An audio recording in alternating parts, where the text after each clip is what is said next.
गांव उस दिन फुसफुसाहटों से भरा था। एक मिलर का बेटा इतना गरीब क्यों है? क्योंकि उसे विरासत में बस एक बिल्ली मिली। वो रो पड़ा, मैं इस बिल्ली से क्या करूंगा? पर बिल्ली हंस पड़ी, मुझ पर भरोसा करो। बेटा चौंका, एक बोलती बिल्ली। बिल्ली बोली, मुझे जूते और थैला दो, बाकी देखना। उसने वैसा ही किया। बिल्ली जूते पहनकर निकल पड़ी। जंगल में खरगोश पकड़ा और राजा के दरबार पहुंची। उसने कहा, ये उपहार मेरे मालिक लॉर्ड काराबास की ओर से। राजा ने सोचा, कितना उदार व्यक्ति है। हर दिन बिल्ली शिकार लाकर राजा को देती रही। राजा प्रभावित हुआ। एक दिन बिल्ली ने देखा, राजा की गाड़ी राजकुमारी संग निकल रही है। उसने फुसफुसाया, अब समय आ गया है। उसने अपने मालिक से कहा, नदी में स्नान करो।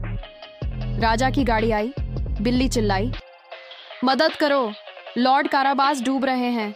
राजा ने सैनिकों को भेजा और लड़के को बचाया। राजकुमारी ने मुस्कुराकर कहा, तुम सचमुच महान लगते हो, लेकिन असली रहस्य बाकी था। बिल्ली दौड़ी और खेतों में किसानों से बोली, अगर पूछा जाए तो कहो ये जमीन लॉर्ड काराबास की है, कि चालाकी भी भलाई में इस्तेमाल हो सकती है। राजा ने गाड़ी से पूछा, ये खेत किसके हैं? किसानों ने डर से सिर हिला दिया। राजा ने गाड़ी से पूछा, ये खेत किसके हैं? सब बोले, लॉर्ड काराबास के। राजा और प्रभावित हुआ। फिर बिल्ली उस विशाल महल में पहुंची जो एक दानव का था। दानव गरजा, तू यहाँ क्यों आई? बिल्ली बोली, सुना है तुम जादू से कुछ भी बन सकते हो।